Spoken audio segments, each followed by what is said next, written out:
విశాఖలో ప్రజా రవాణా రోజురోజుకి కుదేల్ అవుతోందని సర్వత్రా ఆందోళన వ్యక్తమవుతోంది. ఆర్టీసీ ప్రభుత్వంలో విలీనం అయినా సరే ప్రైవేట్ ట్రావెల్స్ పై పోటీ తట్టుకోలేకపోవడం తీవ్ర దుమారం రేపుతోంది.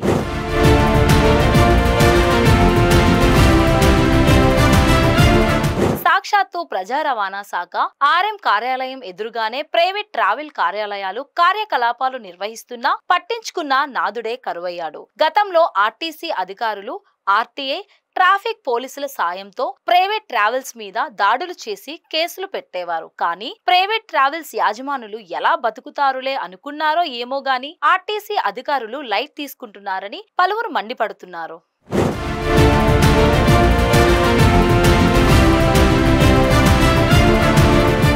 ఆర్టీసీ విశాఖ రీజియన్ పరిధిలో గల 7 డిపోల నుంచి 814 బస్సులు ప్రయాణికులకు సేవలు అందిస్తున్నాయి. కాగా విశాఖ ఆర్టీసీ ఏటా 100 కోట్లకు పైగా నష్టాల్లో నడుస్తుంది. దీనికి తోడు ఆర్టీసీకి పక్కలో బల్లెం మాదిరిగా విశాఖ ఆర్టీసీ కాంప్లెక్స్ ఎదురుగానే ప్రైవేట్ ట్రావెల్స్ తిష్ట వేసినా సరే అధికారులకు కనీసం చీమ కుట్టినట్టయినా లేకపోవడం పలు అనుమానాలకు తావిస్తుంది. కొన్ని ట్రావెల్ సిబ్బంది ఏకంగా ఫుట్పాత్ మీద బల్లలు వేసి మరీ టికెట్స్ బుక్ చేయడం గమనార్హం. ప్రతిరోజు రాత్రి ఆర్టీసీ ఆర్ఎం ఆఫీస్ ఎదురుగా రోడ్డుకు 2 వైపులా ప్రైవేట్ ట్రావెల్ బస్సులు ఆపేసి ప్రయాణికులను తరలించడం గమనార్హం. రాజకీయ పార్టీ నేతలే ప్రైవేట్ ట్రావెల్స్ యజమానులు కావడం వల్లని ఎవరూ పట్టించుకోవడం లేదన్నది బహిరంగ రహస్యమే. బస్ స్టేషన్ వద్ద కనీసం హెచ్చరిక బోర్డులు సైతం లేకపోవడం విమర్శలకు తావిస్తుంది.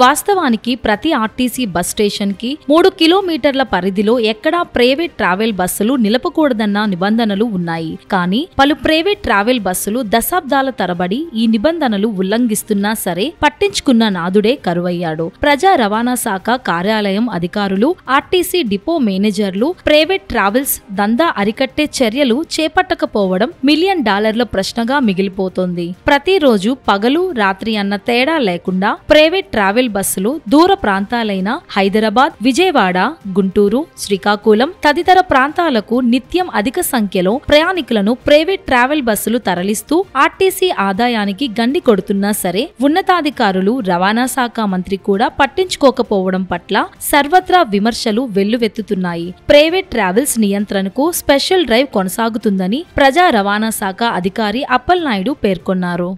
తప్పనిసరి అండి. ఈ బస్ స్టాప్ ఎదురుగా కూడా ప్రైవేట్ వాన్ చాలా రోజులు బట్టి జరుగుతుంది. అప్పుడప్పుడు సిపి గారికి, అదేవిధంగా మన డిటీసీ గారికి కూడా లెటర్లు ఇవ్వడం జరిగింది. ప్రతిసారి కూడా డ్రైవ్ కూడా నడుస్తుందండి. పోలీస్ అండ్ ఎన్విఐ కూడా డ్రైవ్ అయితే ఆపలేదు, కంటిన్యూ జరుగుతుంది. అయినప్పటికీ కూడా అనుకున్న రీతిలో అక్కడక్కడ బస్ స్టాపుల్లో సరిగ్గా అక్కడ జరగకపోవడానికి కూడా ఎప్పటికప్పుడు విజ్ఞప్తి చేస్తామండి. మా అధికారులకు కూడా ఎప్పటికప్పుడు విజ్ఞప్తి చేసి స్పెషల్ డ్రైవ్స్ చేస్తామని కూడా పోలీసు వారు చెప్పడం జరిగింది. ఆ డ్రైవ్ ఇంకా ఇంటెన్సిఫై చేయడానికి చర్యలు తీసుకుంటాం. కాంప్లెక్స్లో లాస్ట్ సంక్రాంతి దినంలో మనం ఒక డ్రైవ్ తీసుకోమన్నారు గవర్నమెంట్ నుండి. చర్య తీసుకుంటే ప్యాసింజర్లు వెయిట్ చేయకూడదని అన్నారండి. లాస్ట్ సంక్రాంతిలో కూడా స్టేట్లో హయ్యెస్ట్ ఆపరేషను లాస్ట్ ఇయర్ మీద కూడా గ్రోత్ కూడా హయ్యెస్ట్ మన విశాఖ జిల్లాకి వచ్చిందండి. లాస్ట్ టైం అంతా మీరు చూసి ఉన్నారు.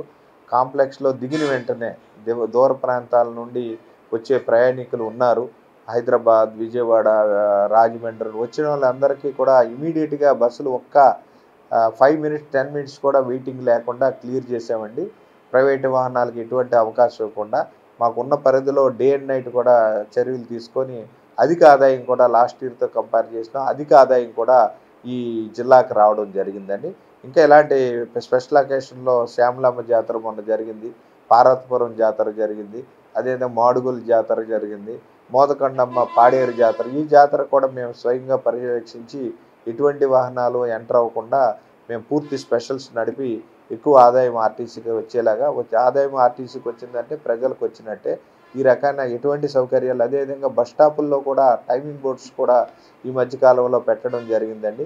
అదేవిధంగా రూట్ మ్యాప్స్ కూడా బస్ స్టాపుల్లో రూట్ మ్యాప్స్ కూడా టైమింగ్స్ ఉండేలాగా రూట్ మ్యాప్ అంటే 6 నెంబర్ ఉంది, 28 నెంబర్ ఉంది. రూట్ మ్యాప్లో కూడా చర్యలు తీసుకున్నామండి.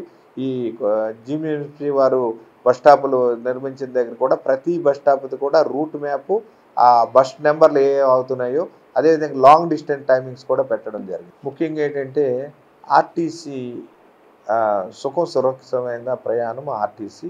ఈ ఆర్టీసీలో ప్రయాణం చేయండి అనేది మేము విజ్ఞప్తి చేస్తూ ఉన్నాము.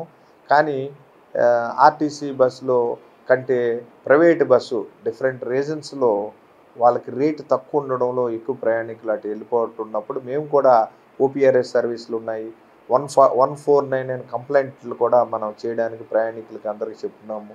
మా ఫోన్ నెంబర్లు కూడా ప్రయాణికులకు అందుబాటులో పెట్టాము. ఏ ఏ రకమైన కంప్లైంట్ వచ్చినా మాకు చేయండి, మేము కూడా dial your RM and ED, dial your DM అని కూడా పెట్టి ప్రయాణికులు సేకరిస్తున్నామండి. ముఖ్యంగా ఏంటంటే వాళ్ళకి ప్రైవేట్ ఉన్న యాక్సెసిబిలిటీ, వాళ్ళ నెట్వర్కింగ్ అంటే ఏటీబీ ఏజెంట్లు అంటే ఎక్కువ కమిషన్ ఇస్తూ ఉంటారు బుకింగ్కి. అదేవిధంగా మాకు నిర్ణీతమైన ఆన్లైన్ సర్వీస్ అయితే మేము పెట్టడం జరిగింది. ప్రయాణికులకి ఆన్లైన్లో రిజర్వేషన్ సౌకర్యం కానీ అన్నీ కూడా మేము అప్పటికప్పుడు ప్రైవేటు వాళ్ళు పెంచినట్టు మేము రేట్లు పెంచలేము అవకాశాన్ని బట్టి.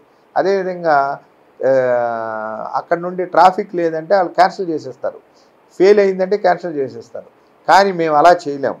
రేట్లు నిర్దేశమైన రేట్లే మేము ఉంచగలం, కానీ వాళ్ళు ప్రైవేట్ వాళ్ళు పెంచాలేము, అలాగని తగ్గించలేము. ఆ రేట్ల ప్రకారంగా ఉండడం వల్ల కొంత వాళ్ళ ముఖ్యంగా రేట్లు ఆనుకొని వాళ్ళు వెళ్ళిపోవడానికి ఎక్కువ. అదే విధంగా మేమైతే రన్నింగ్ టైంలో మారుస్తున్నాము, ఆన్లైన్ రిజర్వేషన్ పెడుతున్నాము, ఎప్పటికప్పుడు రద్దీని బట్టి ప్రయాణికులకి అవసరం పెద్ద బస్సులు పెంచుతున్నాము. ఈ రకంగా చేస్తున్నాం. రేట్ల విషయంలో వాళ్ళంత ధీటుగా మేము రేట్లు మ్యాచ్ చేయలేని పరిస్థితి అక్కడక్కడ కనిపించడంలో ఈ రకమైన ఇది జరుగుతుంది.